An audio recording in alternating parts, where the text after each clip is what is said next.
Assalamualaikum warahmatullahi wabarakatuh. Perkenalkan, nama saya Hai Firdaus Al-Kausar dari Prodi Ekonomi Syariah 7C, yaitu dari Institut Agama Islam Bunga Bangsa Cirebon. Di sini saya akan menjelaskan atau memaparkan sedikit tentang materi kebutuhan jenis proyek, skop proyek, klasifikasi hubungan antar proyek, klasifikasi tujuan proyek. Oke, langsung saja ke materinya. Next. Oke, langsung saja. Di sini akan kita bahas. Yaitu ada 4 pembahasan, yaitu yang pertama ada kebutuhan jenis proyek, yang kedua skop proyek, yang ketiga hubungan antar proyek, yang keempat yaitu tujuan proyek. Oke, di sini ada pertama pembahasan yaitu kebutuhan jenis proyek.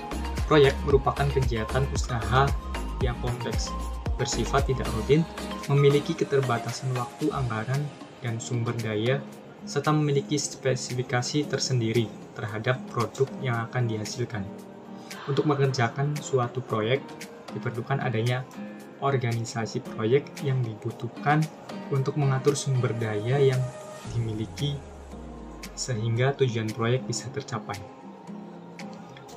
Proyek pembangunan bendungan, jalan raya, irigasi, jembatan untuk kepentingan umum, sekolah, rumah sakit, dan lain-lain. Proyek dapat memberikan keuntungan secara langsung dan tidak langsung. Dan yang ini ada keuntungan secara langsungnya.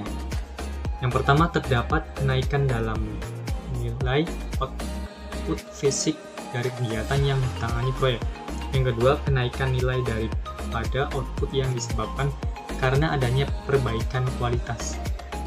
Yang ketiga, kenaikan nilai output karena adanya perubahan lokasi dan waktu penjualan. Yang keempat, penurunan biaya yang disebabkan oleh adanya mekanisasi. Yang terakhir, ada penurunan biaya yang disebabkan oleh penurunan biaya pengangkutan. Dan di sini ada keuntungan secara tidak langsungnya. Yang pertama, ada terdapat efek multiplier yang dari suatu proyek. Yang kedua, terdapat skala ekonomis. Yang ketiga, terdapat dinamika efek sekunder. Next. Ya, di sini ada skop proyek. Merupakan untuk membuat deskripsi detail dari proyek dan produk. Selama perancangan, skop proyek mendefinisikan dan mendeskripsikan proyek dengan spesifikasi yang sangat detail, melebihi informasi yang telah diketahui dari proyek tersebut. Hal ini dilakukan untuk memastikan agar tim proyek dan stakeholder mengerti apa yang akan dihasilkan dalam proyek dan cara untuk menghasilkannya. Sini ada hal-hal yang harus dilakukan dalam kegiatan project scope, yaitu yang pertama ada plan scope management, merupakan kegiatan untuk mendokumentasikan pendefinisian, proses validasi, pengontrolan proyek. Tujuannya adalah untuk memberikan arahan tentang cara skop pengelolaan dan dalam proyek.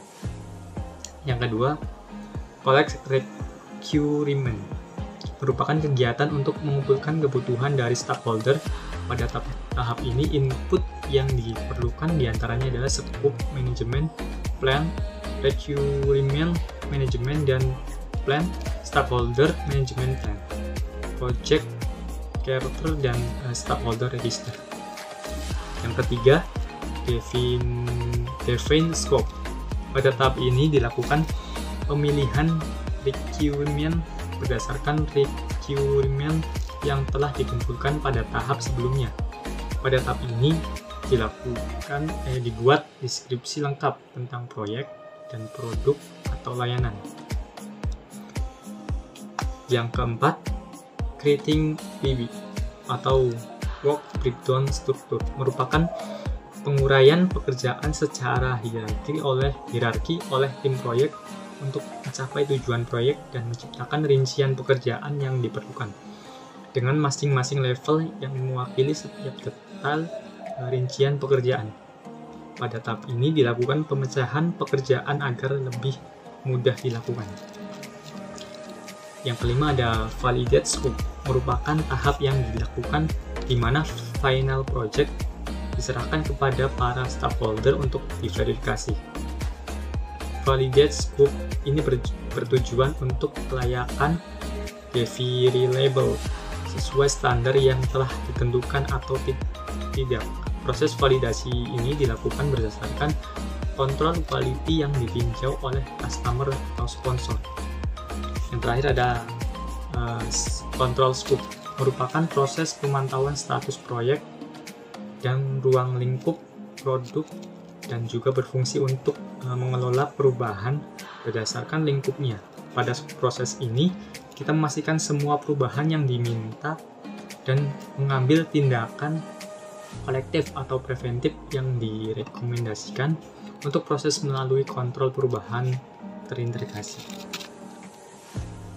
Sini ada hubungan antar proyek. Pada pembahasan ini, hendak diperkenalkan cara pengembalian keputusan investasi jika ternyata dijumpai sekumpulan proyek yang memiliki hubungan saling menyedarkan atau mutually exclusive. Manajemen dihadapkan pada situasi yang tidak memungkinkan untuk memilih kedua jenis proyek sekaligus dan dipaksa untuk memilih salah satu saja.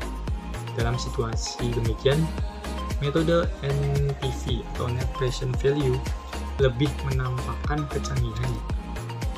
Namun demikian, ini tidak harus diartikan bahwa dalam situasi tersebut metode IRR atau Internal Rate of Return yang tidak dapat digunakan sama sekali. Dengan sedikit melakukan modifikasi, yakni dengan mengambil keputusan investasi juga didapat. Oke, di sini ada tujuan proyek. Proyek adalah serangkaian rencana aktivitas hubungan untuk meraih tujuan bisnis. Proyek, sistem informasi termasuk di dalamnya juga pengembangan sistem informasi baru, meningkatkan sistem yang sudah atau mengupgrade atau melakukan pergantian teknologi informasi perusahaan, infrastruktur.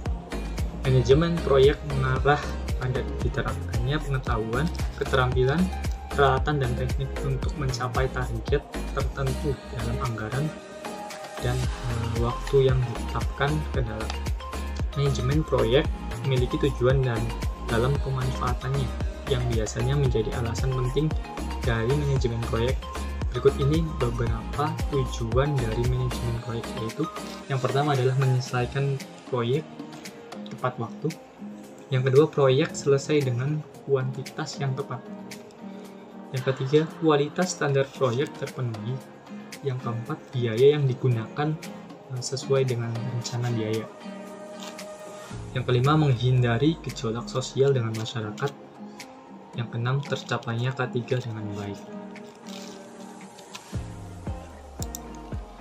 Mungkin itu saja yang dapat saya sampaikan. Kurang lebihnya mohon maaf. Assalamualaikum warahmatullahi wabarakatuh.